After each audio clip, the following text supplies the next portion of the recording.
So నిన్న BC bill కోసం రాష్ట్ర వ్యాప్తంగా బంద్ అయితే దిగ్విజయంగా కొనసాగింది, అయిపోయింది. మరి ఇది ఇంతటితో అయిపోయిందా? దీన్ని ముందుకు తీసుకెళ్లే నాయకత్వం ఉందా అంటే అదొక $1 మిలియన్ ప్రశ్న.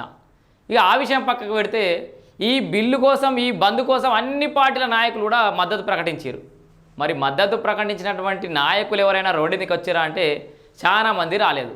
అగ్రవర్ణాలకు సంబంధించిన అగ్రనాయకులు కొంతమంది, అందరు కాదు, నోట్ దిస్ పాయింట్, అగ్రవర్ణాలకు సంబంధించిన అగ్రనాయకులు కొంతమంది బంద్కు మద్దతు ప్రకటించారు తప్పితే రోడ్ల మీదకి రాలేదు. హరీష్ రావు రాలేదు, కేటీ రామారావు రాలేదు, రామచందర్ రావు రాలేదు. వాళ్ళు ఎందుకు మన గురించి రోడ్ల మీదకి వస్తారు రాబోయ్ అని అనేటోళ్ళు ఎవరైనా ఉంటే మరి వాళ్ళకే కదా రాబోయ్ మనం ఓట్లేసింది. వాళ్ళకి మనం ఓట్లేసినప్పుడు, వాళ్ళకి అధికారం ఇచ్చి అందలం ఎక్కించినప్పుడు, ఇవాళ మనకు కష్టం వస్తే మన హక్కులు కాలరాయబడతా ఉంటే వాళ్ళు ఎందుకు వచ్చి ప్రశ్నించరు? మరి ఎందుకు వాళ్ళకి సంబంధం లేదు, ఎందుకు మద్దతు ప్రకటిస్తున్నామని చెప్పి ప్రకటించారు? పేపర్ ప్రకటన కోసం బంద్కు మద్దతు ప్రకటించినటువంటి అగ్రనాయకులు ఎవరు కూడా రోడ్ల మీదకి ఎందుకు రాలేదు? రామచందర్ రావు కానీ, హరీష్ రావు కానీ, కేటీఆర్ కానీ. అంటే పిడికెడంతా కూడా లేనటువంటి వాళ్ళ అగ్రవర్ణాలకు సంబంధించిన వాళ్ళ కులపోళ్ళు బాధపడతారని, వాళ్ళు వ్యతిరేకత వస్తుందని గంపెడంతున్నటువంటి మన బీసీ సమాజాన్ని పక్కకు పెట్టేసిర్రు.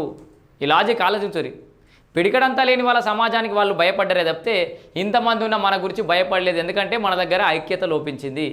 ఐక్యత లోపించిందనడానికి ఇంకొక కారణం చెప్తా. సో బీసీ బంద్కు సంబంధించి ఒక రోజు ముందు అందరం ఓటర్లలో మొత్తం మీటింగ్లు పెట్టుకొని మనం అందరం రాజకీయ పార్టీలకు అతీతంగా, కులమతాలకు అతీతంగా అందరం బీసీ బిల్లు కోసం పోరాటం చేద్దాం, రేపు పొద్దుగాలు ఇవ్వాలని కండువాలు వేసుకోవద్దని మాట్లాడుకుంటుంది. తెల్లారు లేచే వరకలా గట్టెట్లుంటుందని చెప్పేసి మన బాసులు, మన అగ్రవర్ణాల నాయకులు, ఆధిపత్య కులాలు మెడల కండువాలు వేసి తోలిచ్చే మనల్ని, బర్లకు తల్లేసి తోలిచ్చినట్టు. బీఆర్ఎస్ పింక్ కండువాలు, మన కాంగ్రెస్ కండువాలు, బీజేపీ కండువాలు, మనలో మనమే తను కొనిచేస్తుంది. BJP down down, BRS down down, Congress down down. ఇక్కడ ఎవడు లాభపడ్డాడు? కండువాలు వేసి ఎందుకు రోడ్ల మీద పంపించారు మనల్ని? ఇంకా బాధాకరమైన విషయం ఏంటంటే కొన్ని జిల్లాలలో ఎవరైతే ఈ రిజర్వేషన్లు అడ్డుకోవడానికి కోర్టుకు వెళ్ళిరో వాళ్ళే ఈ బీసీ బంధుని ఏపీయడం ఇంకా మన సంపినోడే సత్తాప సభ పెట్టినట్టుంది కథ.